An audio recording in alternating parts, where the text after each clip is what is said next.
আউযুবিল্লাহি মিনাশ শাইতানির রাজিম বিসমিল্লাহির রহমানির রহিম।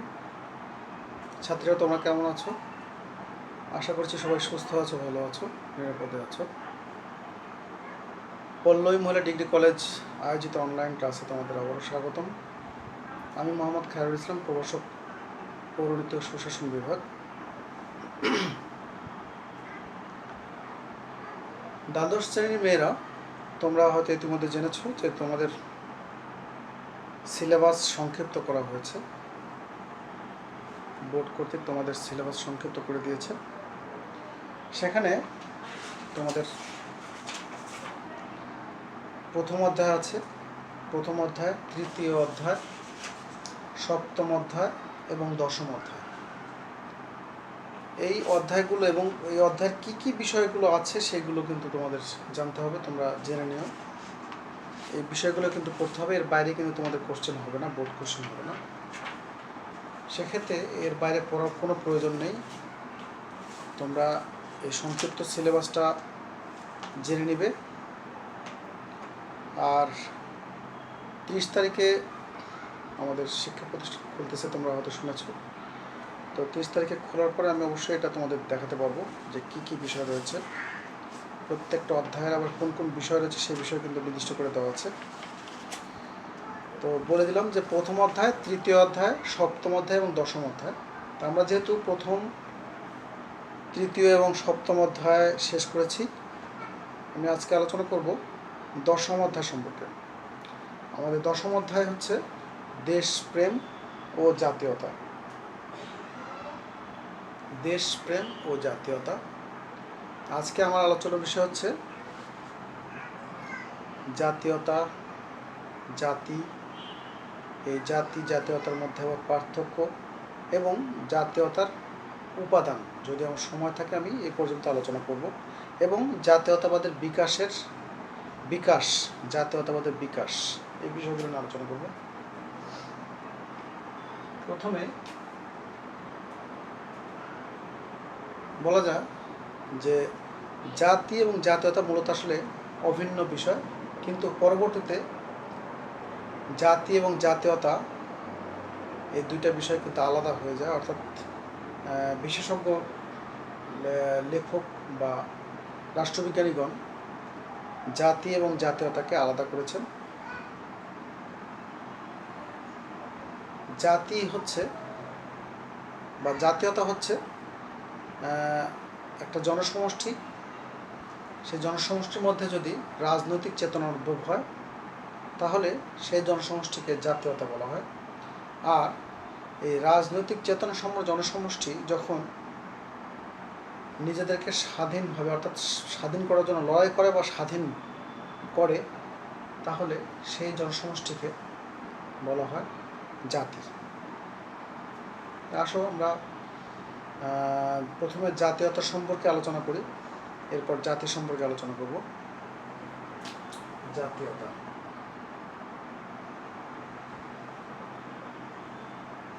জাতীয়তা ইংরেজি হচ্ছে ন্যাশনালিটি।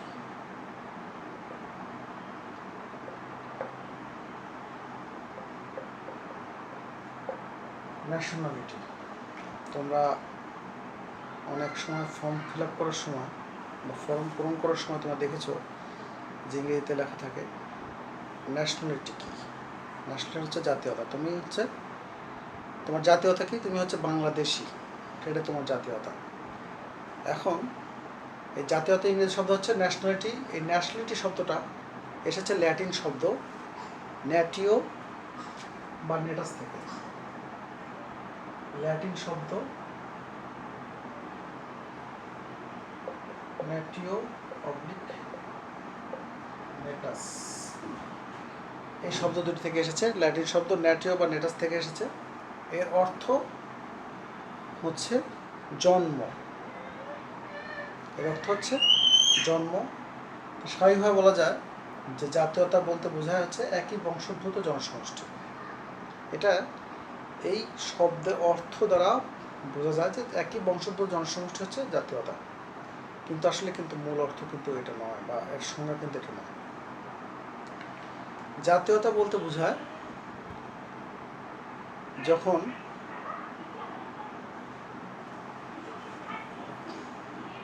একই ভূখণ্ডে বসবাসকারী কিছু জনগোষ্ঠী যখন ভাষা, সাহিত্য, সংস্কৃতি, ধর্ম আবদ্ধ হয়ে এবং তাদের মধ্যে রাজনৈতিক চেতনা জন্ম হয় এবং নিজেদেরকে যখন তারা অন্য জাতি থেকে আলাদা মনে করে, অন্যদের থেকে আলাদা মনে করে, অন্য জনগোষ্ঠী আলাদা মনে করে, তখন সেই জনসমষ্টিকে বলা হয় জাতীয়তা। আশা করছি তোমরা বুঝতে পেরেছ। জাতীয়তা হচ্ছে একটা মানসিক ধারণা বা মানসিক অনুভূতি, যার মাধ্যমে একদল জনসমষ্টি অন্য জনসমষ্টিতে নিজেদেরকে আলাদা মনে করে। যেমন আমরা বাঙালি, আমরা ভারতের কাছ থেকে, অর্থাৎ ভারতের হিন্দি যারা ভাষাভাষী বা হয়তো মুসলিম যাই হোক, ভারতের কাছ থেকে আলাদা মনে করি। আমরা পাকিস্তানির কাছ থেকে নিজেরা আলাদা মনে করি। আমরা আমেরিকানদের থেকে নিজেদেরকে আলাদা মনে করি। এই যে আলাদা মনে করতেছে, এটাই হচ্ছে আমাদের জাতীয়তা, মানসিক যে অনুভূতি, এটাই হচ্ছে জাতীয়তা। এখন আমরা দেখব জাতি কি।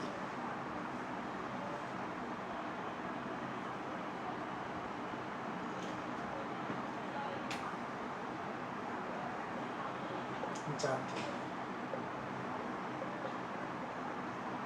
নেশন। জাতির ইংরেজি শব্দ হচ্ছে নেশন। এই জাতি ইংরেজি শব্দ নেশন। এই নেশন শব্দটা কিন্তু, এই নেশন শব্দটাও এসেছে ল্যাটিন শব্দ ন্যাটিও বা নেটাস থেকেই, এবং এর অর্থ কিন্তু জন্ম। তাহলে এর আগে আমরা বলেছি যে এই অর্থ দ্বারা বোঝাচ্ছে যে একই বংশোদ্ভূত জনসমষ্টি, কিন্তু এর মূল সংজ্ঞা কিন্তু নয় বা প্রকৃত সংজ্ঞা এটা নয়। জাতীয়তা বলতে বোঝায় যখন একই ভূখণ্ডে বসবাসকারী কোনো জনসমষ্টি ভাষা, সাহিত্য, সংস্কৃতি, ধর্মীয় বন্ধনে আবদ্ধ থেকে নিজেদেরকে আলাদা মনে করে এবং নিজেদের রাজনৈতিক সংগঠন রয়েছে এবং রাজনৈতিকভাবে সংগঠিত হয়ে যারা স্বাধীনতা সংগ্রামে লিপ্ত আছে বা স্বাধীন হয়েছে, সেই জনসমষ্টিকে বলা হয় জাতি। তোমরা আবার শোনো, একই ভূখণ্ডে বসবাসকারী কিছু জনসমষ্টি যখন ভাষা, সাহিত্য, সংস্কৃতি, ধর্মীয় বন্ধনে আবদ্ধ হয়ে রাজনৈতিক সংগঠনের মাধ্যমে যখন তারা স্বাধীনতা সংগ্রামে লিপ্ত বা স্বাধীনতা লাভ করেছে, তখন সেই জনসমষ্টিকে বলা হয় জাতি। যেমন আমরা বাঙালি জাতি। এই হচ্ছে জাতীয়তা এবং জাতি সম্পর্কে আমি বললাম। আশা করছি তোমরা কিছুটা হলেও অনুধাবন করতে পেরেছ জাতীয়তা কি এবং জাতি কি। জাতীয়তা হচ্ছে একটা মানসিক অনুভূতি, আর জাতি হচ্ছে বাস্তব রূপ। এই মানসিক অনুভূতি থেকে কিন্তু বাস্তব রূপের প্রকাশ ঘটে, বাস্তব রূপটা এসেছে।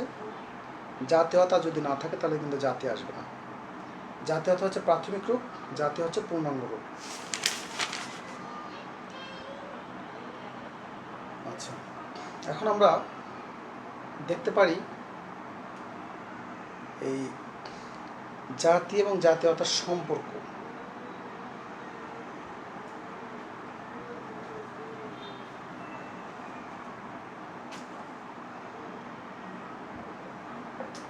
জাতি ও জাতীয়তার সম্পর্ক। জাতি এবং জাতীয়তার সম্পর্ক কি? অবশ্যই সম্পর্ক রয়েছে। জাতীয়তা একটা প্রাথমিক রূপ, বলেছিলাম যে একটা প্রাথমিক রূপ, অর্থাৎ জনসমষ্টি যার মধ্যে রাজনৈতিক চেতনা রয়েছে, সেটাই হচ্ছে জাতীয়তা।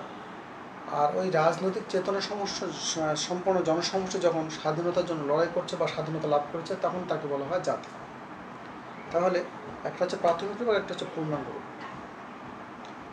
যেহেতু জাতি এবং জাতীয়তার ইংরেজি শব্দ, দুটি ইংরেজি শব্দ হচ্ছে এসেছে ল্যাটিন শব্দ ন্যাটিও বা নেটাস থেকে, যার অর্থ হচ্ছে জন্ম। সুতরাং উৎপত্তিগত থেকে কিন্তু দুইটা শব্দ কিন্তু একই, অর্থ একই। জাতীয়তা বলতে বোঝায় জাতীয় জাতীয়তা বলতে বোঝায় একই বংশোদ্ভূত জনসমষ্টি। কিন্তু বর্তমান সময়ে লেখকগণ বা রাষ্ট্রবিজ্ঞানীগণ তারা জাতি এবং জাতীয়তাকে আলাদা করেছেন, দুটোর মধ্যে আলাদা সংজ্ঞা প্রকাশ করে আলাদা পার্থক্য নির্দেশ করেছেন। আমরা সংক্ষিপ্তভাবে একটা পার্থক্য দিয়ে করি। জাতীয়তাটা কি দেখো, জাতীয়তা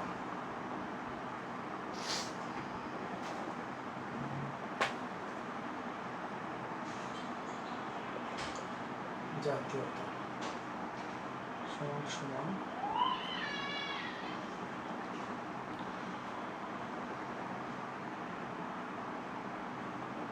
জনসমাজ প্লাস রাজনৈতিক চেতনা।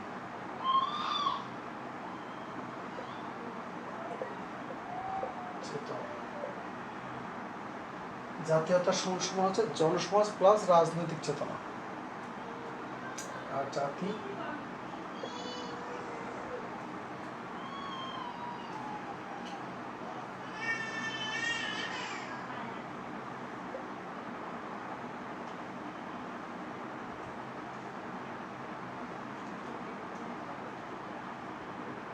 জাতির সমান সমান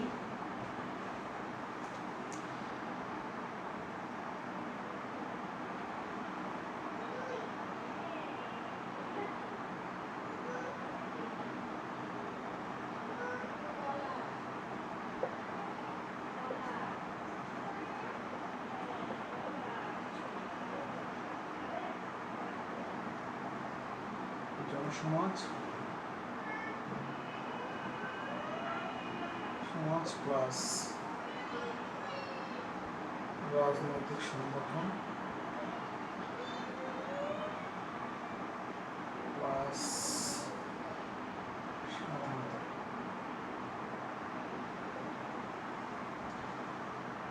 জাতি সমান হচ্ছে রাজনৈতিক চেতনা সম্পন্ন জনসমাজ প্লাস রাজনৈতিক সংগঠন প্লাস স্বাধীনতা।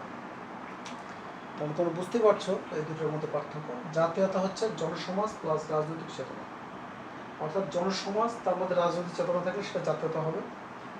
কিন্তু জাতি হতে হলে সেই রাজনৈতিক চেতনা সম্পন্ন জনসমাজ প্লাস রাজনৈতিক সংগঠন থাকতে হবে প্লাস স্বাধীনতা থাকতে হবে। এই হচ্ছে সংক্ষিপ্ত আকারের পার্থক্য। এখন আমরা আরও কিছু পার্থক্য দেখব জাতি এবং জাতীয়তা এবং জাতির মধ্যে। বলা হচ্ছে জাতীয়তা একটা মানসিক ধারণা, মনোযোগ দিয়ে শোনো তোমরা। জাতীয়তা একটা মানসিক ধারণা আর জাতি হচ্ছে একটি বাস্তব রাজনৈতিক চেতনা, একটি সক্রিয় বাস্তব রাজনৈতিক চেতনা হচ্ছে জাতি। আচ্ছা, জাতীয়তা বলা হচ্ছে রাজনৈতিক সংগঠন অনুপস্থিত এবং জরুরি নয়, রাজনৈতিক সংগঠন অনুপস্থিত এবং জরুরি নয়, কিন্তু জাতিতে রাজনৈতিক সংগঠন বর্তমান এবং অত্যাবশ্যক, অবশ্যই লাগবে, জাতি হতে হলে অবশ্যই লাগবে। 3 নম্বর হচ্ছে জাতীয়তা খুব বেশি সুসংগত বা স্বাধীন নাও হতে পারে, খুব বেশি সুসংগত হওয়ার প্রয়োজন নাই এবং স্বাধীন নাও হতে পারে, এটা হচ্ছে জাতীয়তা। কিন্তু জাতীয়তা হলে সুসংগত এবং স্বাধীন কিংবা স্বাধীনতার সংগ্রামে লিপ্ত থাকতে হবে। 4 নম্বর বলছে অভিন্ন ভাষা, সাহিত্য, সংস্কৃতি, ইতিহাস, ঐতিহ্য, মানসিক ঐক্যানুভূতি। 4 নম্বরে এখন জাতিতে বলছে জাতি গঠনের পূর্বশর্ত জাতীয়তাবাদ এবং স্বাধীনতা। 5 নম্বর বলছে অনেকগুলো চেতনার প্রাথমিক অবস্থা, আর জাতি হচ্ছে এসব চেতনার সমন্বিত রূপ ও ক্রিয়া প্রতিক্রিয়াশীল বাস্তব রূপ, অর্থাৎ প্রাথমিক অবস্থার এটা হচ্ছে পরিণত অবস্থা। 6 নম্বর হচ্ছে একটি বোধের সমন্বয় মাত্র, আর এটা হচ্ছে একটি সংগঠিত আদর্শ। 7 নম্বর প্রাথমিক অবস্থার এটা হচ্ছে পরিণত রূপ। এই হচ্ছে জাতীয়তা এবং জাতির মধ্যে পার্থক্য।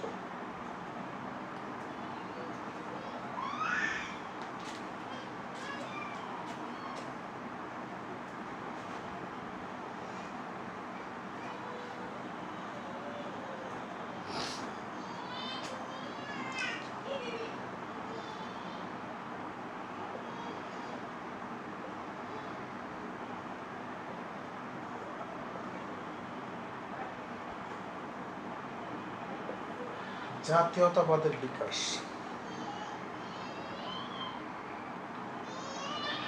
জাতীয়তাবাদের বিকাশ কোন সময় হয়েছিল, কোন সময় থেকে হয়েছিল, সেই বিষয়টা আমরা এখন দেখব। অনেকে মনে করেন জাতীয়তাবাদের বিকাশ বা জাতীয়তাবাদের সৃষ্টি আদিম উপজাতি জীবনে হয়েছিল। জাতীয়তাবাদের সূক্ষ্ম চেতনা প্রথম অনুভূত হয় সে আদিম যুগে। অনেকে আবার মনে করেন যে প্রাচীন গ্রিক হিব্রুদের সময়ও মধ্যেও জাতীয়তাবাদের এক ধরনের চেতনা বিরাজমান ছিল। কিন্তু আসলে এই ধারণা কিন্তু কোনো প্রমাণ পাওয়া যায় নাই। বাস্তবতা হচ্ছে পঞ্চদশ এবং ষোড়শ শতকে জাতীয়তাবাদের উন্মেষ ঘটে বা সূচনা ঘটে। ইতালির রাষ্ট্রদার্শনিক ম্যাকিয়াভেলি তার দূরদৃষ্টি থেকে উপলব্ধি করেন যে আগামী দিনে রাষ্ট্র হবে জাতীয়তাবাদী রাষ্ট্র, অর্থাৎ জাতি রাষ্ট্র। তখন সে সময় জাতি রাষ্ট্র ছিল না, ওই সময় বেশিরভাগ রাষ্ট্র ছিল হচ্ছে নগর রাষ্ট্র, অর্থাৎ একটা নগরকে কেন্দ্র করে একটা রাষ্ট্র ছিল।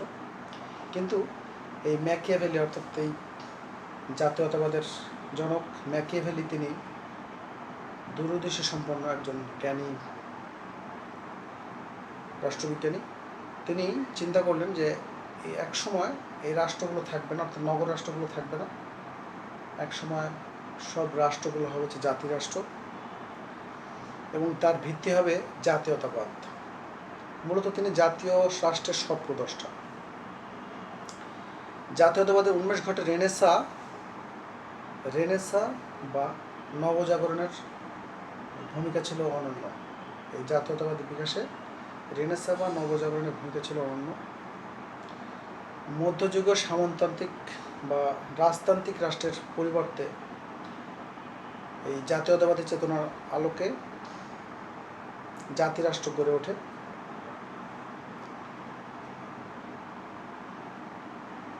ষোড়শ শতকে একচ্ছত্র রাজতান্ত্রিক বিরোধী আন্দোলন খুব গুরুত্বপূর্ণ ছিল এই জাতীয়তাবাদ বিকাশের জন্য। পরবর্তীতে 1772 সালে পোল্যান্ডের ভাগাভাগি জাতীয়তাবাদী চেতনা জনগণের মধ্যে আরও ছড়িয়ে দেয়। পরবর্তীতে 1789 সালে ফরাসি বিপ্লব জাতীয়তাবাদী চেতনা বিশ্বব্যাপী আরও উজ্জীবিত করে তোলে।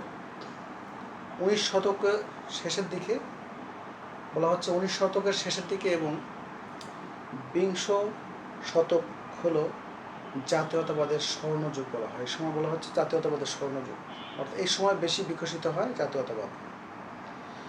জাতীয়তাবাদ চেতনার ফসল হলো 1919 সালের ভার্সাই চুক্তি।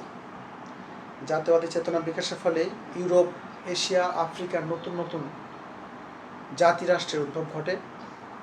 নেদারল্যান্ডের স্বাধীনতা আন্দোলন এবং স্বাধীনতা রাষ্ট্রের প্রতিষ্ঠাতা জাতিরাষ্ট্রের উদ্ভব ও বিকাশ গুরুত্বপূর্ণ অগ্রগতি বলে পরিচিত। এই ছিল জাতীয়তাবাদের বিকাশ, অর্থাৎ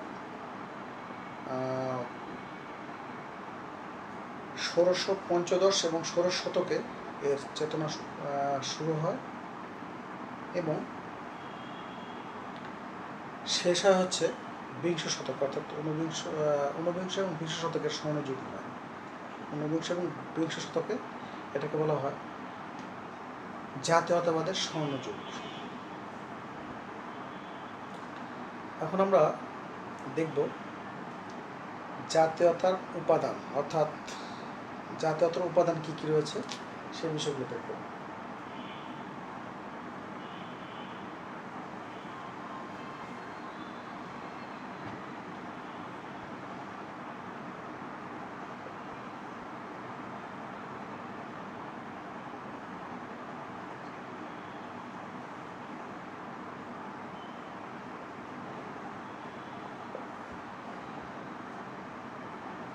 জাতীয়তার উপাদান।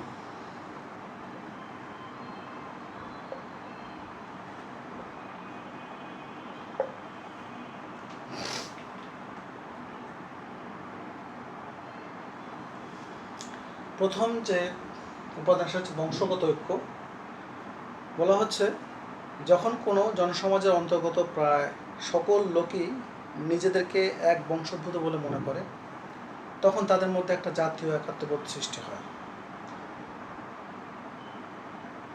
আমরা জানি যে এক জায়গায় বসবাস করলে একটা মেলবন্ধন, ভালোবাসা তৈরি হয়। এই বিষয়টা এখন বেশি দেখা যায় গ্রামে।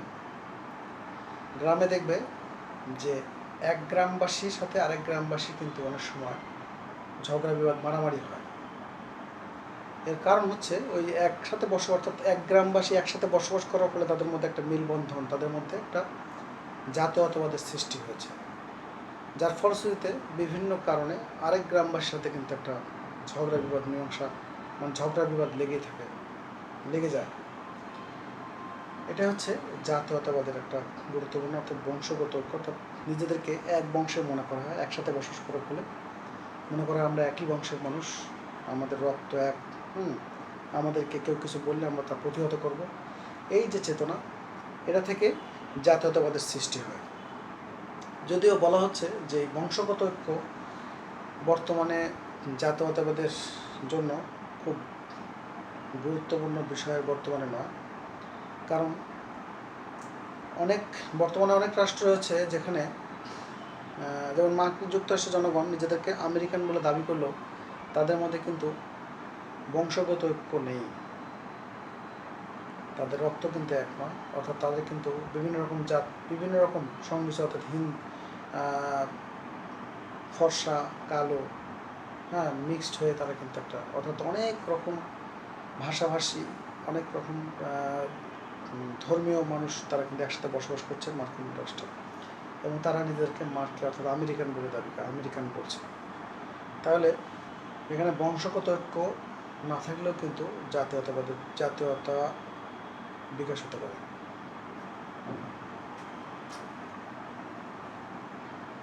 হচ্ছে ভাষা, সাহিত্য, সংস্কৃতি ঐক্য।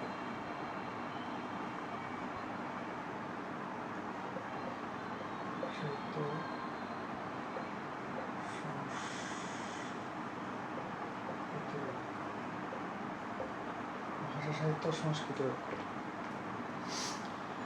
মানুষের ভাব প্রকাশের একমাত্র মাধ্যম হচ্ছে ভাষা।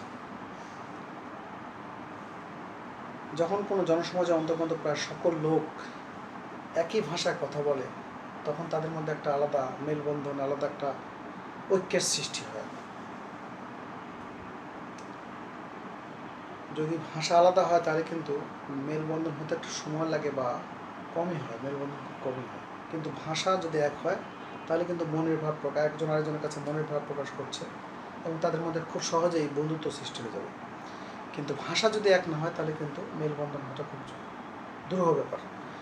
এই ভাষার জন্যই এক সময় 52 ভাষা আন্দোলন হয়েছিল, তোমরা জানো। পাকিস্তানি হানাদার বাহিনী তারা তাদের ভাষা, অর্থাৎ উর্দু ভাষা চাপিয়ে দিয়েছিল বাঙালিদের উপর, কিন্তু বাঙালিরা এটা মেনে নেয়নি। মায়ের ভাষা বাংলাকে প্রতিষ্ঠা করার জন্য 1952 সালে 21 ফেব্রুয়ারি জীবন দিতে হয়েছিল বাংলার জনগণকে। সেই বিষয়টা এখনও আমাদের জীবনে চরম দাগ কেটে আছে। সেই 21 ফেব্রুয়ারি কিন্তু এখন আন্তর্জাতিকভাবে মাতৃভাষা পালন করা হয়। এই ভাষা খুব গুরুত্বপূর্ণ জাতীয়তাবাদের বিকাশের জন্য, বা জাতীয়তার উপাদান হিসেবে খুব গুরুত্বপূর্ণ একটা বিষয়।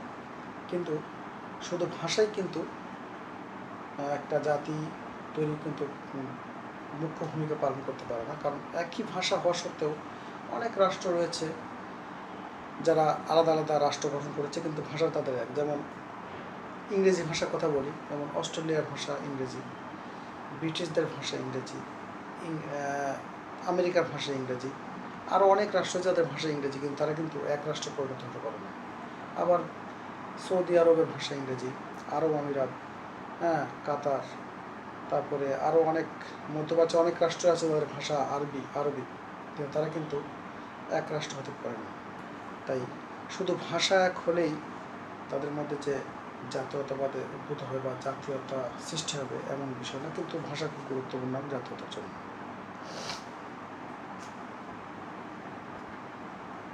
3 নম্বর বিষয় হচ্ছে আচরণ রীতিনীতিগত ঐক্য।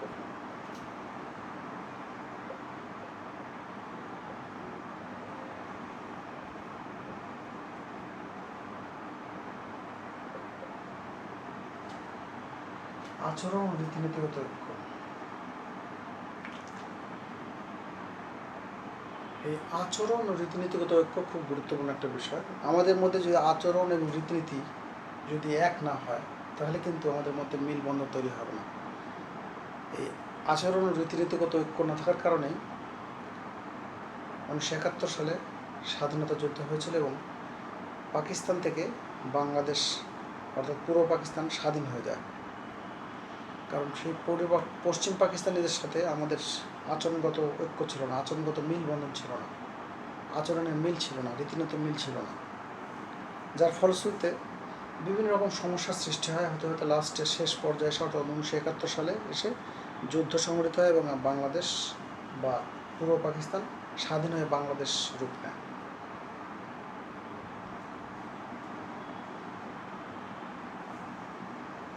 তাহলে আচরণ ও রীতিনীতিগত ঐক্য খুব গুরুত্বপূর্ণ একটা, জাতীয়তার জন্য খুব গুরুত্বপূর্ণ একটা বিষয়। 4 নম্বর হচ্ছে ধর্মগত ঐক্য।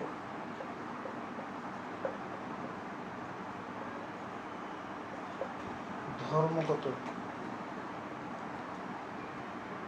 একটা একই ভূখণ্ডে বসবাসকারী জনগণের মধ্যে যখন ধর্মীয় বিষয়ে মিল থাকবে, দেখা যায় তারা সবাই একই প্রার্থনালয়ে যে প্রার্থনা করছে, তাদের মধ্যে কিন্তু একটা আলাদা সহানুভূতি, একটা ভালোবাসা তৈরি হবে। এই ধর্মীয় কারণেই 1947 সালে ভারত এবং পাকিস্তান আলাদা হয়ে যায়, অর্থাৎ পাকিস্তান স্বাধীন হয়। কারণ পাকিস্তান ছিল হচ্ছে মুসলিম অধ্যুষিত আর ভারত ছিল হিন্দু অধ্যুষিত। তাহলে এই ভাষা এই ধর্ম একটা খুব গুরুত্বপূর্ণ একটা বিষয়। ধর্মীয় কারণে ধর্মীয় ঐক্যে বলীয়ান হয়ে অনেক রাষ্ট্র কিন্তু স্বাধীন হয়েছে, অনেক জাতির মধ্যে বা অনেক জনসমষ্টির মধ্যে কিন্তু জাতীয়তার রূপ নিয়েছে। যদিও ধর্মই মূল কারণ নয় জাতীয়তার জন্য, অনেক রাষ্ট্র রয়েছে ধর্মীয়ভাবে এক হওয়ার কারণেও তারা কিন্তু এক রাষ্ট্রে পরিণত হতে পারে না। যেমন মুসলমান, অনেক মুসলমান কান্ট্রি রয়েছে, যদি ধর্মীয়ভাবে একই হতো বা ধর্মই যদি মূল বিষয় হতো জাতি গঠনের বা জাতীয়তা, তাহলে কিন্তু একই রাষ্ট্রে পরিণত হওয়ার কথা ছিল সব মুসলমান রাষ্ট্রের। আজকে মুসলমান অনেক রাষ্ট্র মুসলমান, আবার দেখো খ্রিস্টান রাষ্ট্র, অনেক খ্রিস্টান রাষ্ট্র রয়েছে। তাহলে ধর্মই জাতি গঠনে বা জাতীয়তার জন্য মূল বিষয় না, কিন্তু অবশ্যই গুরুত্বপূর্ণ একটা বিষয়, এটা মানতে হবে। এরপর হচ্ছে ভৌগোলিক ঐক্য।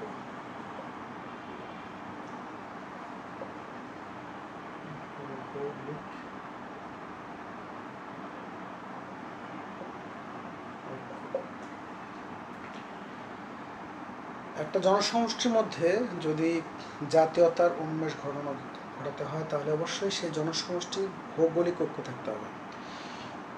অর্থাৎ একই জায়গায় বসবাস করলেই কিন্তু তাদের মধ্যে জাতীয়তার ভাব তৈরি হয়, কিন্তু যদি ভৌগোলিকভাবে জনসমষ্টি বিচ্ছিন্ন হয় তাহলে কিন্তু তাদের মধ্যে জাতীয়তার ভাব তৈরি হবে না বা তৈরি হতে সময় নেবে বা অনেক সমস্যার সৃষ্টি হবে। এই জন্য ভৌগোলিক ঐক্য একটা খুব গুরুত্বপূর্ণ, জাতীয়তার খুব গুরুত্বপূর্ণ উপাদান। অর্থাৎ জনসমষ্টি যখন একই জায়গায় বসবাস করবে বা ভৌগোলিকভাবে একই জায়গায় বসবাস করবে, তখন তাদের মধ্যে অবশ্যই ভাবের আদান প্রদান হবে, একজনের সমস্যার একজন আগে এগিয়ে যাবে, একজনের দুঃখে আরেকজন এগিয়ে যাবে, সমস্যা এগিয়ে যাবে, এইভাবে কিন্তু তাদের মধ্যে সম্পর্ক সৃষ্টি হবে এবং জাতীয়তার বিকাশ ঘটবে।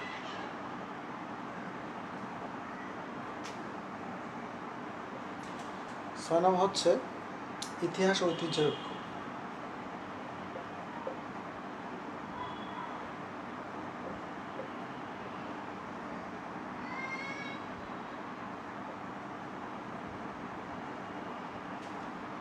ইতিহাস ও ঐতিহ্যের ঐক্য।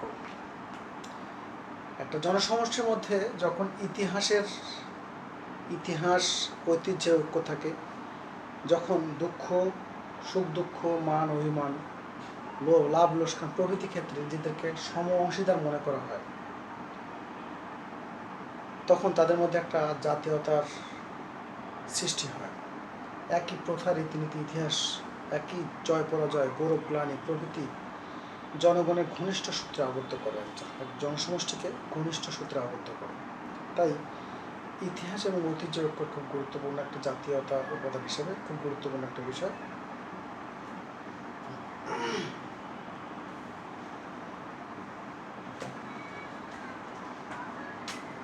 7 নম্বর বিষয় হচ্ছে রাজনৈতিক ও অর্থনৈতিক আকাঙ্ক্ষার ঐক্য।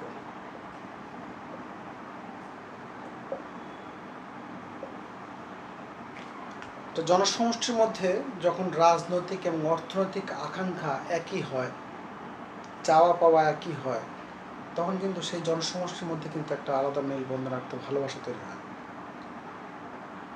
তো অবশ্যই রাজনৈতিক এবং অর্থনৈতিক আকাঙ্ক্ষার ঐক্য খুব গুরুত্বপূর্ণ, জাতীয়তার উপাদান হিসেবে খুব গুরুত্বপূর্ণ। যদি আকাঙ্ক্ষায় এক না হয়, যদি একটা জনসমষ্টির আকাঙ্ক্ষা যদি এক না হয়, চাহিদা যদি এক না হয়, তাহলে সেই জনসমষ্টির মধ্যে ভালোবাসা কীভাবে তৈরি হবে? তাই রাজনৈতিক এবং অর্থনৈতিক আকাঙ্ক্ষার ঐক্য জাতীয়তার একটা খুব গুরুত্বপূর্ণ উপাদান।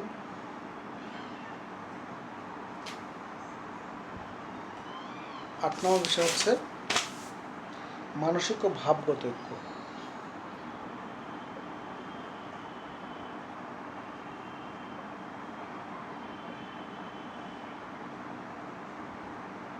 মানসিক ও ভাবগত ঐক্য।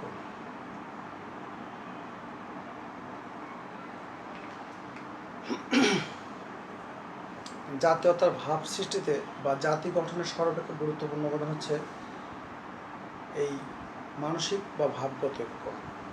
একটা জনসমষ্টির মধ্যে ভাষার মিল না থাকতে পারে, ধর্মীয় মিল না থাকতে পারে, কিন্তু তারপরেও যদি মানসিক এবং ভাবগত ঐক্য থাকে, তাহলে কিন্তু সেই জনসমষ্টির মধ্যে জাতীয়তা সৃষ্টি হবে। এরকম উদাহরণ দেওয়া যায়, যেমন ভারতীয় জনগণ, অর্থাৎ ভারত, সেখানে কিন্তু অনেক ভাষাভাষীর জনগণ বসবাস করে, অনেক ধর্মের লোক বসবাস করে, তারপরেও কিন্তু তারা একই জাতি, কারণ তাদের মধ্যে মানসিক এবং ভাবগত ঐক্য রয়েছে। তাদের মধ্যে তারা আত্মায় তারা মনে করে নিজেরা ভারতীয়। এই যে ভাব, এই যে ভালোবাসা, এই যে ভাবগত ঐক্য, এই যে ঐক্য, এইটাই হচ্ছে তাদের জাতীয়তাবাদের মূল কারণ, জাতীয়তার মূল কারণ।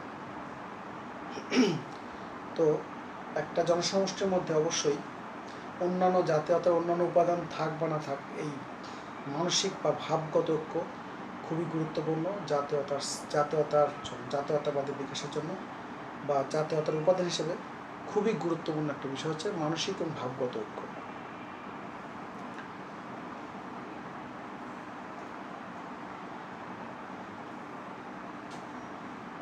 এই ছিল আজকে আমার লেকচারের মূল বিষয়, জাতি কি, জাতীয়তা কি, জাতীয়তা এবং জাতির মধ্যে সম্পর্ক কি, এবং জাতীয়তাবাদের বিকাশ কীভাবে হয়েছিল, কত সালে কীভাবে হয়েছিল, সেই বিষয়ে আলোচনা করলাম। সর্বোপরি আলোচনা করলাম হচ্ছে জাতীয়তা উপাদান, জাতীয়তা কী কী উপাদান রয়েছে সেই বিষয়ে আলোচনা করলাম, অর্থাৎ জাতীয়তার উপাদানগুলো বিশ্লেষণ করলাম। তোমরা নিশ্চয়ই, আশা করছি যে লেকচারটা দিলাম বা যে ক্লাসটা নিলাম, আশা করছি তোমরা কিছুটা হলেও অনুধাবন করতে পেরেছো, তোমাদের বোধগম্য হয়েছে। তো বাসায় অবশ্যই পড়তে হবে, ক্লাস দেখার পাশাপাশি বাসায় পড়তে হবে। বাসায় পড়লে আরও বিষয়টা আরও ক্লিয়ার হবে, তোমাদের জন্য আরও সহজ হবে। আমি চাইবো অবশ্যই তোমরা বাসায় মনোযোগ দিয়ে পড়বে, যেহেতু তোমাদের 30 তারিখে কলেজ খুলতেছে, আশা করছি কলেজ খুলতেছে। এরপরে কিন্তু খুব বেশি সময় তোমাদের হয়তো পাবো না পরীক্ষার জন্য, এই জন্য তোমাদের বাসায় বেশি বেশি করে পড়তে হবে। তো আজকে ক্লাস এই পর্যন্তই। পরবর্তী ক্লাসে নতুন কোনো বিষয় নিয়ে আবার তোমাদের সামনে হাজির হব। সেই পর্যন্ত তোমার ভালো থাকো, সুস্থ থাকো। আল্লাহ হাফেজ।